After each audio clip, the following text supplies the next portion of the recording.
கிறிஸ்துவுக்குள் பிரியமானவர்களே, இந்த நாளுக்கான மாலை நேரம் அண்ணா அப்போஸ்தலனாகிய பவுல் ரோமருக்கு எழுதின நிருபம் 1 அதிகாரம் 14வது வசனம். ரோமர் 1:14. ரோமன்ஸ் 1:14. கிரேக்கருக்கும் மற்ற அந்நியர்களுக்கும் ஞானிகளுக்கும் மூடருக்கும் நான் கடனாளியாய் இருக்கிறேன். அதாவது சுவிசேஷத்தை பிரசங்கிக்கிறதுக்கு நான் என்னவா இருக்கிறேன்? கடனாளிகளாய், கடன்பட்டவனாய் இருக்கிறேன். யாருக்கெல்லாம் சொல்கிறாரு? கிரேக்கர், அதாவது புறஜாதி மக்கள், அப்புறம் அந்நியர்கள், அடுத்து ஞானிகள், மூடர், அதாவது ஒரு ஞானமுள்ளவனுக்கும் மூடனுக்கும் எல்லாருக்கும் என்பதை மிக விளக்கமாக சொல்கிறார். கொரிந்து சபைக்கு எழுதும்போது 1 கொரிந்தியர் 9வது அதிகாரத்தில் 16வது 17வது சொல்லும்போது சொல்கிறாரு, சுவிசேஷத்தை நான் பிரசங்கித்து வந்தும் மேன்மை பாராட்ட எனக்கு இடமில்லை, அது என் மேல் விழுந்த கடமையாய் இருக்கிறது. எப்படி? என் மேலே விழுந்த கடமையாய் இருக்கிறது. சுவிசேஷத்தை நான் பிரசங்கியாது இருந்தால் எனக்கு ஐயோ. எப்படி? நான் சபிக்கப்பட்டவன் ஆகிவிடுவேன். நான் உற்சாகமாக எப்படி செய்தால் எனக்கு பலன் உண்டு, உற்சாகம் இல்லாதவனாய் செய்தாலும் உக்கிரான உத்தியோகம் எனக்கு ஒப்புவிக்கப்பட்டிருக்கிறதே. என்ன, நான் உற்சாகமாக செஞ்சாலும் சரி, இல்லைனாலும் நான் எனக்கு இந்த சுவிசேஷத்தை நான் சரியான முறையில் மற்றவர்களுக்கு பிரசங்கிப்பதற்கு எனக்கு கொடுக்கப்பட்டது உக்கிரான ஊழியம். அதாவது நான் அதற்கு பொறுப்புள்ளவனா என்னை கர்த்தர் இது பண்ணியிருக்கிறாரு. ஏன்னா அப்போஸ்தலனாகிய 9வது அதிகாரத்தில் அவரை கூப்பிடும்போது அங்கே சொல்லக்கூடிய காரியம் 15வது வசனத்தில் கர்த்தராகிய இயேசு கிறிஸ்து அனனியாட்ட சொல்லும்போது என்ன சொல்கிறாரு? அதற்கு கர்த்தர், நீ போ, அவன் புறஜாதிகளுக்கும் ராஜாக்களுக்கும் இஸ்ரவேல் புத்திரருக்கும் என்னுடைய நாமத்தை அறிவிக்கிறதற்காக நான் தெரிந்து கொண்ட பாத்திரமாய் இருக்கிறான். அப்போ என்ன? எல்லாருக்கும் சுவிசேஷத்தை அறிவிக்கிறதுக்கு அவன் தெரிந்து கொண்ட பாத்திரமாய் இருக்கிறான்.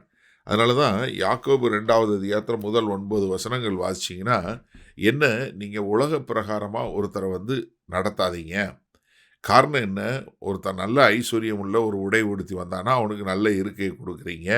ஆனால் அதே இது ஒரு ஏழையாக தரித்திரனாக வர்றவனுக்கு நீங்கள் சரியான இடம் கொடுக்கறதில்ல. ஆனால் கர்த்தர் யாரை தெரிந்து கொண்டு இருக்கிறாரு? இப்படி தரித்திரமானவர்களையும் ஏழைகளையும் ஞானி மூடர்களையும் தெரிந்து கொண்டு இருக்கிறார் என்று சொல்லக்கூடியதான். அப்போ அப்போஸ்தலனாகிய பவுல் சொல்லும் என்ன சொல்கிறாரு? எல்லா ஜனங்களுக்கும் சொல்வதற்கு நான் கடனாளியாய் இருக்கிறேன். ஒரு நல்ல உதாரணம் நம்ம யாரை பார்க்க முடியும்னா, யோவான் 4வது அதிகாரத்தில் இந்த சமாரிய ஸ்திரியை பார்க்குறோம். இந்த சமாரிய ஸ்திரீ அவங்க அவ்வளவு மோசமான வாழ்க்கை வாழ்ந்து கொண்டு இருக்கிறாங்க. கர்த்தர் அந்த சகோதரியை சந்தித்து அவர்களுக்கு, நான் உனக்கு ஜீவ தண்ணீர் கொடுக்குறேன் அப்படின்னு சொன்ன மாத்திரத்தில் அந்த சகோதரி இவர் தான் அந்த மேசியாவாக இருப்பாரோ என்று விசுவாசித்து என்ன பண்ணுறாங்க? ஊருக்குள்ளே ஓடி போய் எல்லாருக்கும் சொல்லி எல்லாரையும் கர்த்தராகிய இயேசு கிறிஸ்துக்கிட்ட கொண்டு சேர்க்கிறாங்க. என்ன ஒரு அருமையான காரியம் பாருங்கள். தனக்கு தெரிந்த வெளிச்சம், தனக்கு கிடைத்த வெளிச்சம் எல்லாருக்கும் திறக்க வேண்டும். என்னுடைய கண்கள் திறக்கப்பட்டது, அதனால் நான் மற்றவர்களுக்கு நான் செய்ய வேண்டும் என்று சொல்லக்கூடிய ஒரு காரியத்தை அவங்க செய்கிறாங்க. சரி, இந்த நாளில் இந்த வசனத்தை நம்ம எப்படி எடுத்துக்கொள்வது? அதாவது நம்ம அப்போஸ்தலனாகிய பவுலுக்கு சொல்லப்பட்டது போல புதிய உடன்படிக்கையில் எல்லாருமே ஊழியக்காரர்கள். ஏன்னா நம்மளை எல்லாரையும் என்ன பண்ணியிருக்கிறாரு? ராஜாக்களும் ஆசாரியர்களும் ஆக்கின தேவன். ஏன்னா வெளிப்படுத்தின விஷயம் 1வது அதிகாரத்தில் நமக்கு தெளிவாக சொல்லப்படுது. எப்படி நம்ம எல்லாருமே ராஜாவாகவும் ஆசாரியர்களாகவும் ஆக்கப்பட்டிருக்கோம். அப்போ தேவனுக்கென்று ஆசாரிய ஊழியத்திற்கென்று அழைக்கப்பட்டிருக்கிறோம். அப்போ அதனால் நம்ம எல்லாருமே என்ன, அந்த ஆசாரிய ஊழியத்தை செய்யக்கூடிய மக்களாய், தேவனுக்கென்று நாம் தேவனுடைய சுவிசேஷத்தை எல்லாருக்கும் பிரசங்கிக்கக்கூடிய மக்களாய் இருக்க வேண்டும். அதைத்தான் இங்கே நம்ம இங்கே பார்க்கும்போது என்ன, அப்போஸ்தலனாகிய பவுல் என்ன சொல்கிறாரு?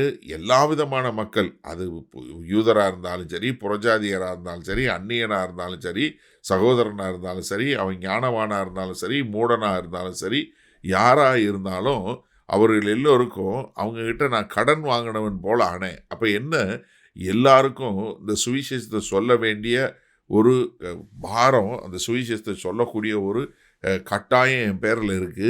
அதற்காய் நான் சொல்லுகிறேன் என்று சொல்லக்கூடிய ஒரு காரியம். அப்போ எனக்கு அருமையானவர்களே, நம்ம நன்றாக தெரிஞ்சு கொள்ள வேண்டியது, நீங்கள் சந்திக்கக்கூடிய மக்கள், அவங்க ஞானியாக இருந்தாலும் சரி, அவங்க மூடனாக இருந்தாலும் சரி, அவங்க உங்கள் மொழி பேசுகிறவங்களாக இருந்தாலும் சரி, மொழி பேசாதவங்களாக இருந்தாலும் சரி, இல்லை அவங்க உங்களுக்கு பிடிச்சவங்களாக இருந்தாலும் சரி, பிடிக்காதவங்களாக இருந்தாலும் சரி, எல்லாருக்கும் சுவிசேஷத்தை சொல்வதற்கு நீங்கள் கடன்பட்டவர்கள் என்று உணர்ந்து கொண்டிருக்கீங்களா? ஏன்னா அப்போஸ்தலனாகிய பவுல் சொல்றார் இல்லையா, நான் கடன்பட்டேன்.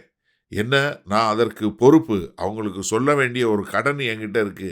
அதை நான் திருப்பி செலுத்த வேண்டிய கட்டாயம் என்கிட்ட இருக்கு. அதனால தான் அதை உக்கிரான ஊழியன்னு சொல்றாரு. அப்போ எனக்கு அருமையான சகோதரனை சகோதரியே, இந்த நாளில் இந்த செய்தியை கொண்டு கொண்டிருக்க நீங்கள் யாருக்கு கடன்பட்டவங்களா இருக்கிறீங்க? கர்த்தரை அறியாத எல்லாருக்கும் கடன்பட்டவர்களாக இருக்கிறோங்கிறத உணர்ந்தவர்களாக இருக்கிறீங்களா? மகா கிருபையும் இரக்கம் நிறைந்த எங்கள் அன்பின் தகப்பனே, இந்த செய்தியை கேட்டுக்கொண்டு இருக்கிற ஒவ்வொரு சகோதரனும் சகோதரியும், ஆமாண்டவரே, மற்றவர்களுக்கு சுவிசேஷத்தை கொடுக்கக்கூடிய கடன் பட்டிருக்கிறோம் என்கிற ஒரு காரியத்தை உணர்ந்தவர்களாய் இவர்கள் எல்லோரும் வாழ எங்கள் தேவன் கிருபையும் இரக்கமும் பாராட்ட வேண்டுமாய் இயேசு கிறிஸ்துவின் மூலம் ஜெபிக்கிறோம் வல்ல பிதாவே, ஆமேன். கர்த்தர் உங்களை ஆசீர்வதிப்பாராக. நாம் நாளை காலை தினசரி தியானத்தில் சந்திப்போம். Good night.